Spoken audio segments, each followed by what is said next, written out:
कौसल्या सुप्रजा रामपूर्वा सन्ध्या प्रवर्तते। उत्तिष्ठ नरशार्दूल कर्तव्यं दैवमान्हिकम्। उत्तिष्ठोत्तिष्ठ गोविन्द उत्तिष्ठ गरुडध्वज। उत्तिष्ठ कमलाकान्ता त्रैलोक्यं मङ्गलं कुरु। मातत्समस्त जगतां मधुकैटभारे वक्षो विहारिणि मनोहर दिव्यमूर्ते। श्रीस्वामिनि श्रितजनप्रियदानशीले श्रीवेङ्कटेश दयिते तव सुप्रभातम्। अत्र्यादिसप्त ऋषयः समुपास्य सन्ध्याम् आकाशसिन्धुकमलानि मनोहराणि आदाय पादयुगमर्चयितुं प्रपन्ना। शेषाद्रिशेखर विभो तव सुप्रभातम्। पञ्चाननाब्ज भव षण्मुखवासवाद्याः त्रैविक्रमादिचरितं विबुधास्तुवन्ति। भाषापतिः पठति वासरशुद्धिमारात्। शेषाद्रिशेखर विभो तव सुप्रभातम्। ईषत्प्रफुल्ल सरसीरुहनारिकेळ पूगद्रुमादिसुमनोहर पालिकानाम् आवाति मन्दमनिलः सह दिव्यगन्धैः। शेषाद्रिशेखर विभो तव सुप्रभातम्। उन्मील्य नेत्रयुगमत्तमपञ्जरस्थाः पात्रावशिष्टकदलीफलपायसानि भुक्त्वा सलीलमथकेलिशुकां पठन्ति। शेषाद्रिशेखर विभो तव सुप्रभातम्। तन्त्री प्रकर्ष मधुरा स्वनया विपञ्च्या गायत्यनन्तचरितं तव नारदोऽपि। भाषा समग्रमसत्कृतचारुरम्यं। शेषाद्रिशेखर विभो तव सुप्रभातम्।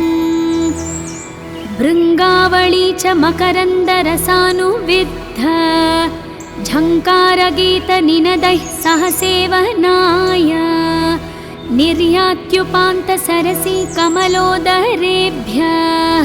शेषाद्रिशेखर विभो तव सुप्रभातम्। येषा गणेन वरदग्निविमथ्यमाने घोषालयेषु दधिमन्तनतीव्रघोषाः रोषात्कलिं विदधते कुकुभश्च कुम्भाः। शेषाद्रिशेखर विभो तव सुप्रभातम्।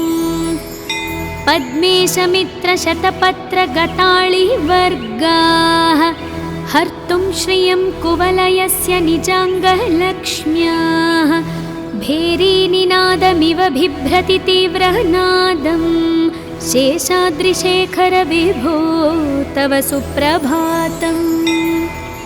श्रीमन्नभीष्टवरदाखिललोकबन्धो श्रीश्रीनिवास जगदेकदयैकसिन्धो श्रीदेवतागृहभुजान्तरदिव्यमूर्ते श्रीवेङ्कटाचलपते तव सुप्रभातम्। श्रीस्वामी पुष्करिणिकाप्लवनिर्मलाङ्गाः श्रेयार्थिनो हरविरिञ्चि सनन्दनाद्याः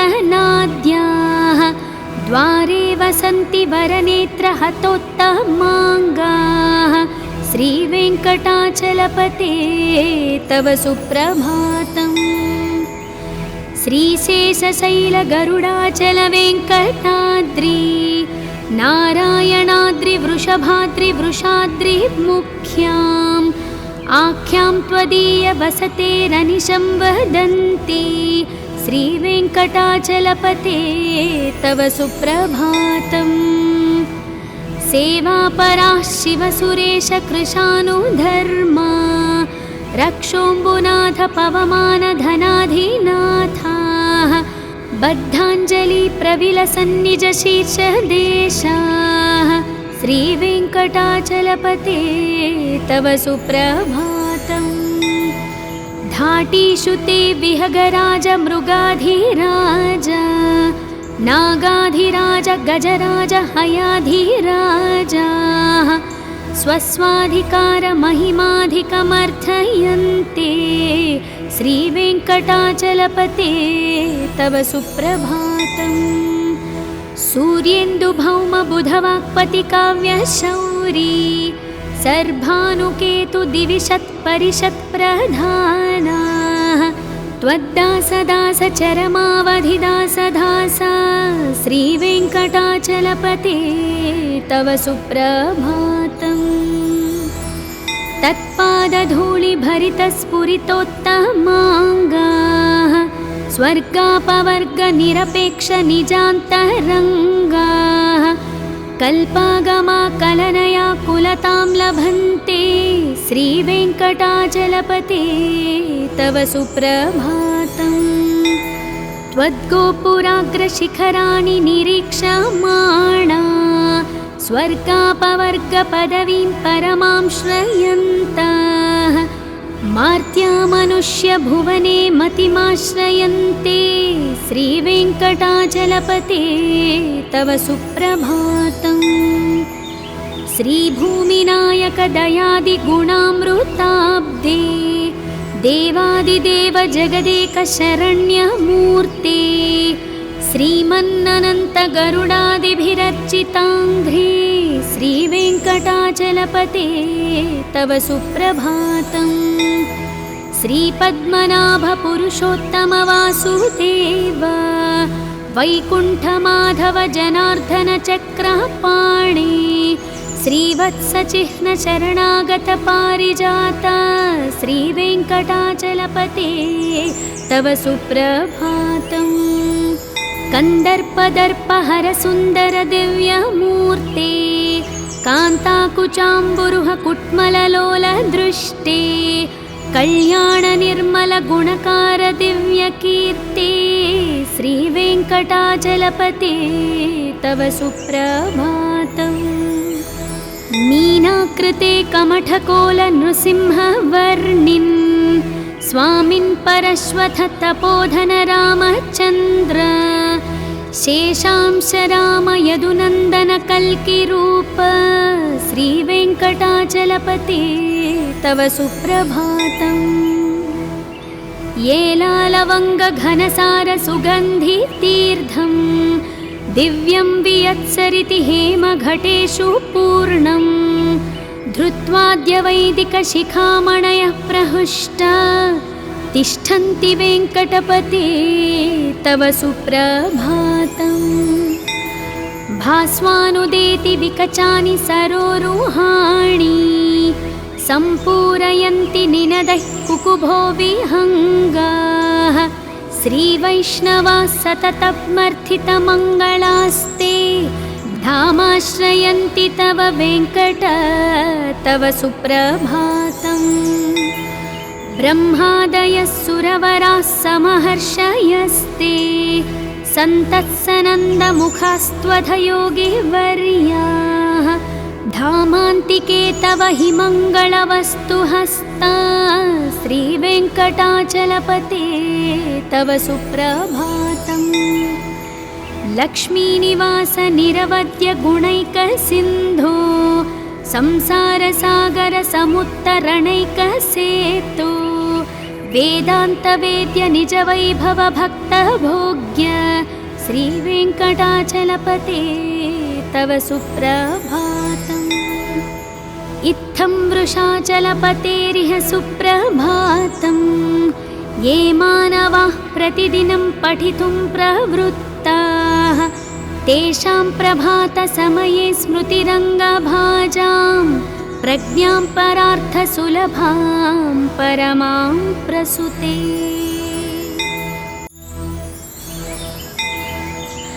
कौसल्या सुप्रजा रामपूर्वा सन्ध्या प्रवर्तते उत्तिष्ठ नरशार्दूल कर्तव्यं दैवमान्हिकम् उत्तिष्ठोत्तिष्ठ गोविन्द उत्तिष्ठ गरुडध्वज उत्तिष्ठ कमलाकान्त त्रैलोक्यं मङ्गलं कुरु। मा तत्समस्तजगतां मधुकैटभारे वक्षो विहारिणि मनोहर दिव्यमूर्ते श्रीस्वामिनि श्रितजनप्रियदानशीले श्रीवेङ्कटेश दयिते तव सुप्रभातम्। अत्र्यादिसप्त ऋषयः समुपास्य सन्ध्याम् आकाशसिन्धुकमलानि मनोहराणि आदाय पादयुगमर्चयितुं प्रपन्ना शेषाद्रिशेखर विभो तव सुप्रभातम्। पञ्चाननाब्ज भवषण्मुखवासवाद्याः त्रैविक्रमादिचरितं विबुधास्तुवन्ति भाषापतिः पठति वासरशुद्धिमारात् शेषाद्रिशेखर विभो तव सुप्रभातम्। ईषत्प्रफुल्लसरसीरुहनारिकेळ पूगद्रुमादिसुमनोहरपालिकानाम् आवाति मन्दमनिलः सह दिव्यगन्धैः शेषाद्रिशेखर विभो तव सुप्रभातम्। उन्मील्य नेत्रयुगमत्तमपञ्जरस्थाः पात्रावशिष्टकदलीफलपायसानि भुक्त्वा सलीलमथकेलिशुकां पठन्ति शेषाद्रिशेखर विभो तव सुप्रभातम्। तन्त्री प्रकर्ष मधुरा स्वनया विपञ्च्य गायत्यनन्तचरितं तव नारदोऽपि भाषा समग्रमसत्कृतचारुरम्यं शेषाद्रिशेखर विभो तव सुप्रभातम्। भृङ्गावळी च मकरन्दरसानुविद्ध झङ्कारगीतनिनदैः सह सेवनाय निर्यात्युपान्तसरसि कमलोदरेभ्यः शेषाद्रिशेखर विभो तव सुप्रभातम्। येषा गणेन वरदग्निविमथ्यमाने घोषालयेषु दधिमन्तनतीव्रघोषाः रोषात्कलिं विदधते कुकुभश्च कुम्भाः शेषाद्रिशेखर विभो तव सुप्रभातम्। पद्मेशमित्रशतपत्रगताळिवर्गाः हर्तुं श्रियं कुवलयस्य निजाङ्गलक्ष्म्याः भेरीनिनादमिव बिभ्रति तीव्रनादं शेषाद्रिशेखर विभो तव सुप्रभातम्। श्रीमन्नभीष्टवरदाखिललोकबन्धो श्रीश्रीनिवास जगदेकदयैकसिन्धो श्रीदेवतागृहभुजान्तरदिव्यमूर्ते श्रीवेङ्कटाचलपते तव सुप्रभातम्। श्रीस्वामी पुष्करिणिकाप्लवनिर्मलाङ्गाः श्रेयार्थिनो हरविरिञ्चि सनन्दनाद्याः द्वारे वसन्ति वरनेत्रहतोत्तमाङ्गाः श्रीवेङ्कटाचलपते तव सुप्रभातम्। श्रीशेषशैलगरुडाचलवेङ्कटाद्रि नारायणाद्रिवृषभाद्रिवृषाद्रिमुख्याम् आख्यां त्वदीयवसतेरनिशं वदन्ति श्रीवेङ्कटाचलपते तव सुप्रभातम्। सेवापराः शिवसुरेशकृशानुधर्मा रक्षोऽम्बुनाथ पवमानधनाधिनाथाः बद्धाञ्जलिप्रविलसन्निजशीर्षदेशाः श्रीवेङ्कटाचलपते तव सुप्रभातम्। धाटीषु ते विहगराज मृगाधिराज नागाधिराज गजराज हयाधिराजाः स्वस्वाधिकारमहिमाधिकमर्थयन्ते श्रीवेङ्कटाचलपते तव सुप्रभातम्।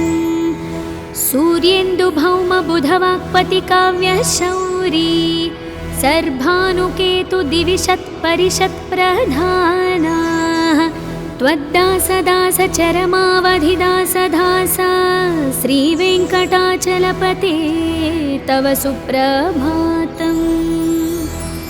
तत्पादधूलिभरितस्फुरितोत्तमाङ्गाः स्वर्गापवर्गनिरपेक्षनिजान्तरङ्गाः कल्पागमाकलनया कुलतां लभन्ते श्रीवेङ्कटाचलपते तव सुप्रभातम्।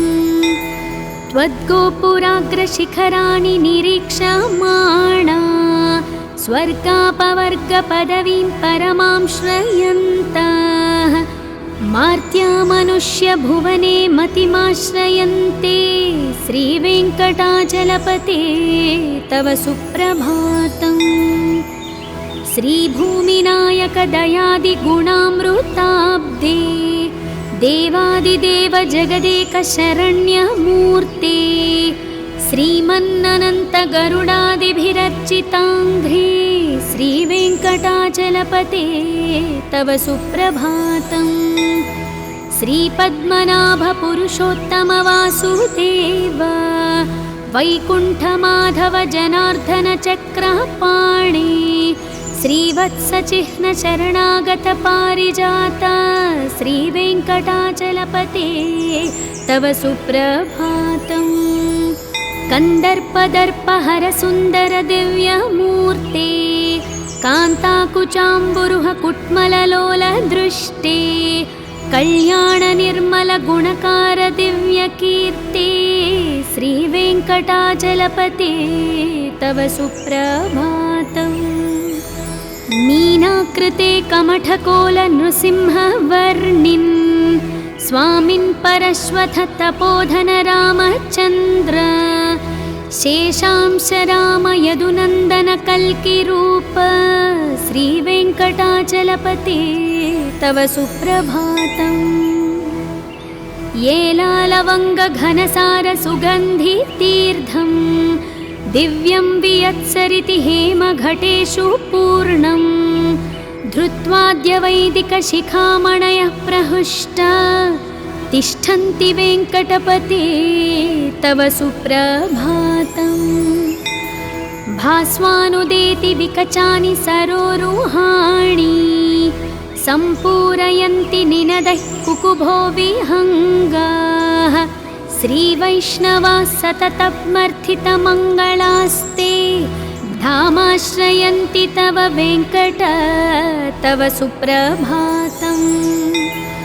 ब्रह्मादयः सुरवराः समहर्षयस्ते सन्तत्सनन्दमुखास्त्वधयोगिवर्याः धामान्तिके तव हि मङ्गलवस्तुहस्ता श्रीवेङ्कटाचलपते तव सुप्रभातम्। लक्ष्मीनिवास निरवद्य गुणैकसिन्धो संसारसागर समुत्तरणैकसेतु वेदान्तवेद्य निजवैभव भक्तभोग्य श्रीवेङ्कटाचलपते तव सुप्रभातम्। इत्थं वृषाचलपतेरिह सुप्रभातम्। ये मानवाः प्रतिदिनं पठितुं प्रवृत्ताः तेषां प्रभातसमये स्मृतिरङ्गभाजां प्रज्ञां परार्थसुलभां परमां प्रसूते।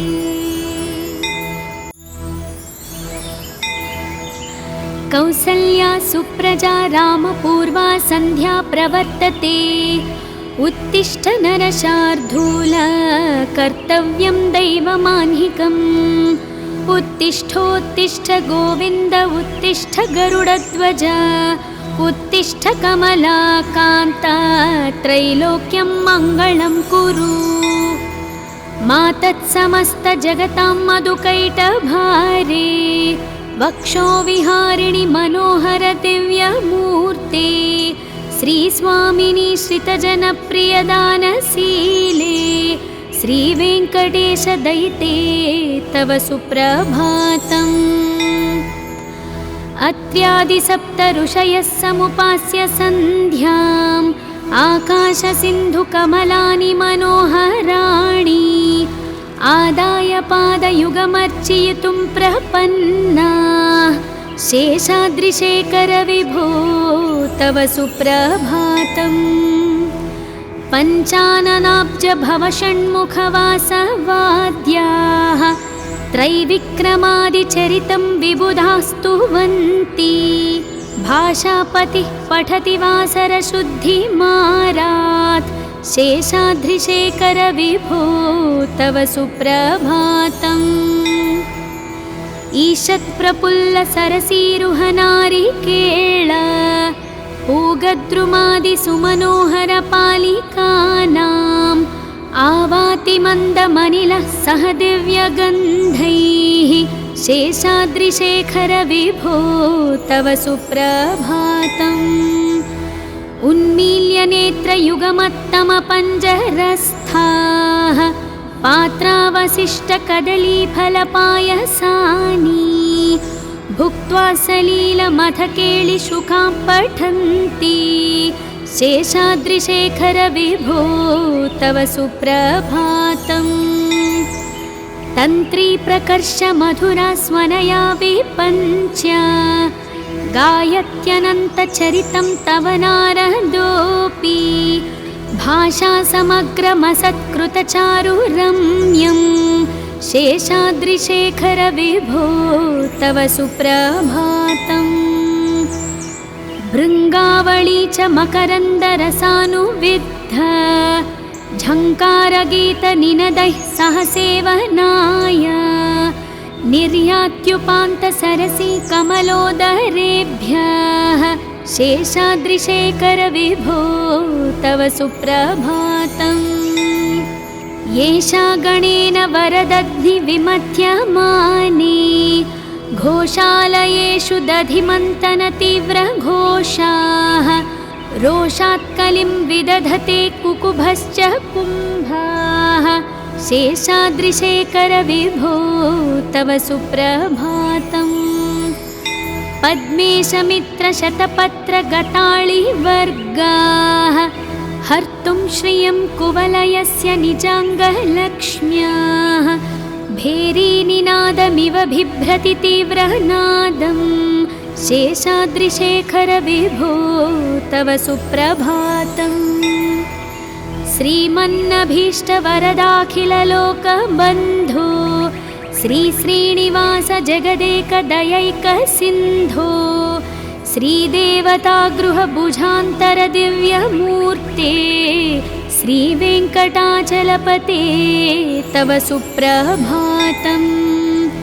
श्रीस्वामी पुष्करिणिकाप्लवनिर्मलाङ्गाः श्रेयार्थिनो हरविरिञ्चि सनन्दनाद्याः द्वारे वसन्ति वरनेत्रहतोत्तमाङ्गाः श्रीवेङ्कटाचलपते तव सुप्रभातम्।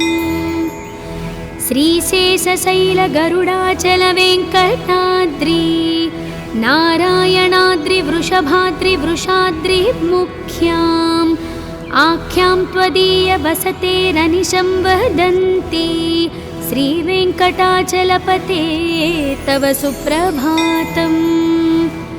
सेवापराः शिवसुरेशकृशानुधर्मा रक्षोऽम्बुनाथ पवमानधनाधिनाथाः बद्धाञ्जलिप्रविलसन्निजशीर्षदेशाः श्रीवेङ्कटाचलपते तव सुप्रभातम्।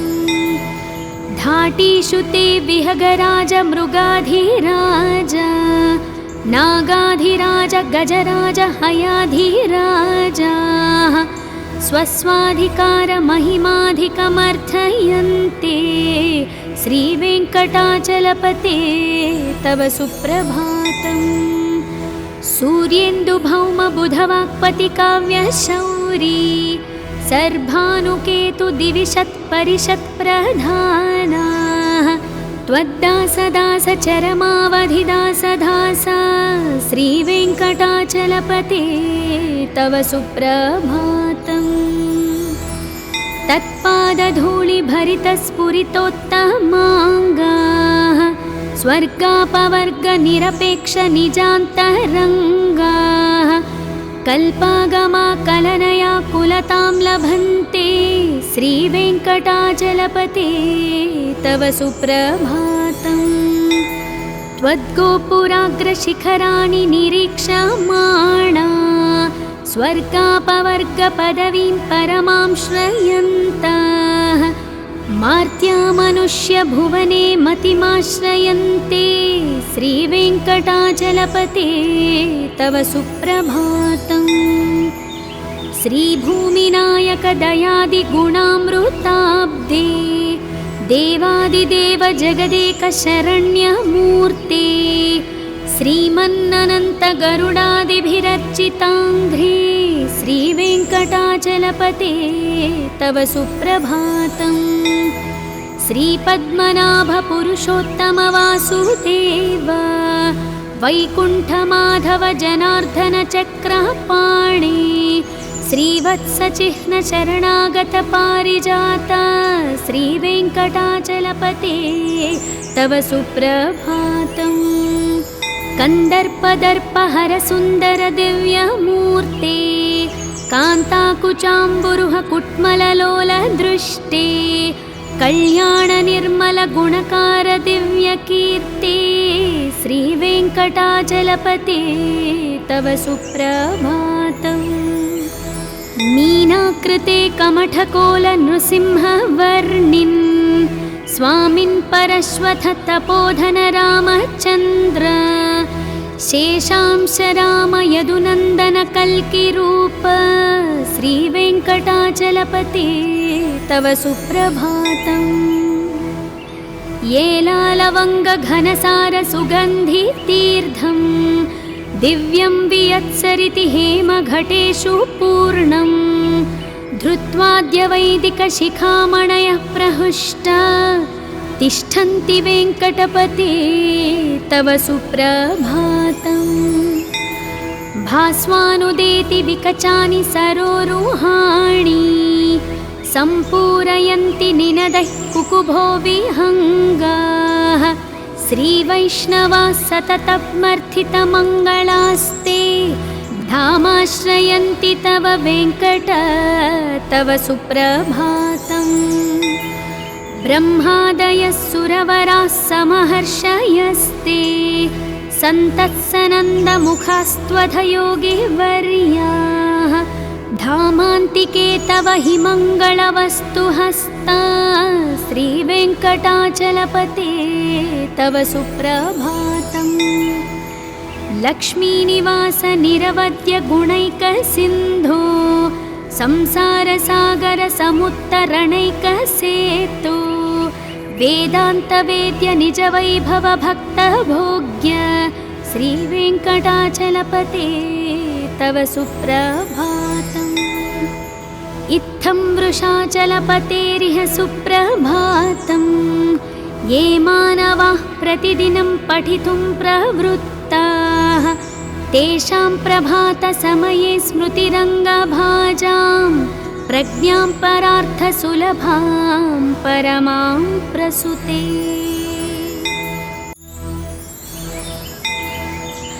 कौसल्या सुप्रजा रामपूर्वा सन्ध्या प्रवर्तते उत्तिष्ठ नरशार्दूल कर्तव्यं दैवमान्हिकम्। उत्तिष्ठोत्तिष्ठ गोविन्द उत्तिष्ठ गरुडध्वज उत्तिष्ठ कमलाकान्ता त्रैलोक्यं मङ्गलं कुरु। मातत्समस्तजगतां मधुकैटभारे वक्षो विहारिणि मनोहर दिव्यमूर्ते श्रीस्वामिनि श्रितजनप्रियदानशीले श्रीवेङ्कटेश दयिते तव सुप्रभातम्। अत्र्यादिसप्त ऋषयः समुपास्य सन्ध्याम् आकाशसिन्धुकमलानि मनोहराणि आदाय पादयुगमर्चयितुं प्रपन्नाः शेषाद्रिशेखर विभो तव सुप्रभातम्। पञ्चाननाब्ज भवषण्मुखवासवाद्याः त्रैविक्रमादिचरितं विबुधास्तुवन्ति भाषापतिः पठति वासरशुद्धिमारात् शेषाद्रिशेखर विभो तव सुप्रभातम् ईषत्प्रफुल्ल सरसीरुहनारिकेळ पूगद्रुमादिसुमनोहरपालिकानाम् आवाति मन्दमनिलः सह दिव्यगन्धैः शेषाद्रिशेखर विभो तव सुप्रभातम् उन्मील्य नेत्रयुगमत्तमपञ्जरस्थाः पात्रावशिष्टकदलीफलपायसानि भुक्त्वा सलीलमथकेलिशुकां पठन्ति शेषाद्रिशेखर विभो तव सुप्रभातम् तन्त्रीप्रकर्षमधुरास्वनया विपञ्च गायत्यनन्तचरितं तव नारदोऽपि भाषासमग्रमसत्कृतचारुरम्यं शेषाद्रिशेखर विभो तव सुप्रभातम् भृङ्गावळी च मकरन्दरसानुविद्ध झङ्कारगीतनिनदैः सह सेवनाय निर्यात्युपान्तसरसी कमलोदरेभ्यः शेषाद्रिशेखर विभो तव सुप्रभातम् येषा गणेन वरदग्निविमध्यमाने घोषालयेषु दधिमन्तनतीव्रघोषाः रोषात्कलिं विदधते कुकुभश्च कुम्भाः शेषाद्रिशेखर विभो तव सुप्रभातम् पद्मेशमित्रशतपत्रगताळिवर्गाः हर्तुं श्रियं कुवलयस्य निजाङ्गलक्ष्म्याः भेरीनिनादमिव बिभ्रति तीव्रनादं शेषाद्रिशेखर विभो तव सुप्रभातम् श्रीमन्नभीष्टवरदाखिललोकबन्धो श्रीश्रीनिवास जगदेकदयैकसिन्धो श्रीदेवतागृहभुजान्तरदिव्यमूर्ते श्रीवेङ्कटाचलपते तव सुप्रभातम् श्रीस्वामी पुष्करिणिकाप्लवनिर्मलाङ्गाः श्रेयार्थिनो हरविरिञ्चि सनन्दनाद्याः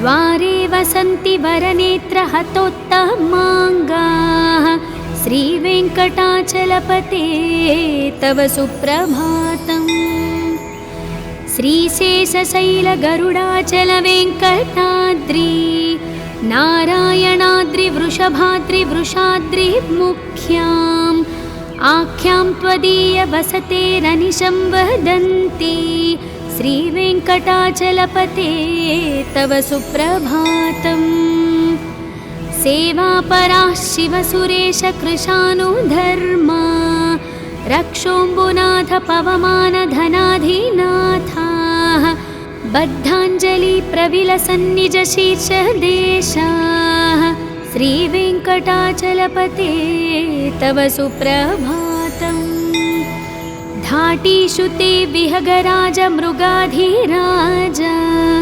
नागाधिराज गजराज हयाधिराजाः स्वस्वाधिकारमहिमाधिकमर्थयन्ते श्रीवेङ्कटाचलपते तव सुप्रभातम् सूर्येन्दुभौमबुधवाक्पतिकाव्यशौरी सर्भानुकेतु दिविशत्परिषत्प्रधानाः त्वद्दासदासचरमावधिदासदासा श्रीवेङ्कटाचलपते तव सुप्रभातम् तत्पादधूलिभरितस्फुरितोत्तमाङ्गाः स्वर्गापवर्गनिरपेक्षनिजान्तरङ्गाः कल्पागमाकलनया कुलतां लभन्ते श्रीवेङ्कटाचलपते तव सुप्रभातम् त्वद्गोपुराग्रशिखराणि निरीक्षमाणा स्वर्गापवर्गपदवीं परमां श्रयन्तः मार्त्यामनुष्यभुवने मतिमाश्रयन्ते श्रीवेङ्कटाचलपते तव सुप्रभातम्। श्रीभूमिनायकदयादिगुणामृताब्दे देवादिदेव जगदेकशरण्यमूर्ते श्रीमन्ननन्तगरुडादिभिरर्चिताङ्घ्रे श्रीवेङ्कटाचलपते तव सुप्रभातम्। श्रीपद्मनाभपुरुषोत्तमवासुदेव वैकुण्ठमाधव जनार्दनचक्रपाणि श्रीवत्सचिह्नशरणागतपारिजात श्रीवेङ्कटाचलपते तव सुप्रभातम्। कन्दर्पदर्पहरसुन्दरदिव्यमूर्ते कान्ताकुचाम्बुरुह कुट्मललोलदृष्टे कल्याणनिर्मलगुणकारदिव्यकीर्ते श्रीवेङ्कटाचलपते तव सुप्रभातम्। मीनाकृते कमठकोलनृसिंहवर्णिन् स्वामिन् परश्वथ तपोधन रामचन्द्र शेषांश राम यदुनन्दन कल्किरूप श्रीवेङ्कटाचलपते तव सुप्रभातम्। येलालवङ्गघनसार सुगन्धितीर्थं दिव्यं वियत्सरिति हेमघटेषु पूर्णम् धृत्वाद्यवैदिकशिखामणयः प्रहृष्टा तिष्ठन्ति वेङ्कटपते तव सुप्रभातम्। भास्वानुदेति विकचानि सरोरुहाणि सम्पूरयन्ति निनदैः कुकुभो विहङ्गाः श्रीवैष्णवाः सततमर्थितमङ्गलास्ते धामाश्रयन्ति तव वेङ्कट तव सुप्रभातम्। ब्रह्मादयः सुरवराः समहर्षयस्ते सन्तत्सनन्दमुखास्त्वधयोगिवर्याः धामान्तिके तव हि मङ्गलवस्तुहस्ता श्रीवेङ्कटाचलपते तव सुप्रभातम्। लक्ष्मीनिवास निरवद्य गुणैकसिन्धो संसारसागर समुत्तरणैकसेतु वेदान्तवेद्य निजवैभव भक्तभोग्य श्रीवेङ्कटाचलपते तव सुप्रभातम्। इत्थं वृषाचलपतेरिह सुप्रभातम्। ये मानवाः प्रतिदिनं पठितुं प्रवृत्ताः तेषां प्रभातसमये स्मृतिरङ्गभाजां प्रज्ञां परार्थसुलभां परमां प्रसूते।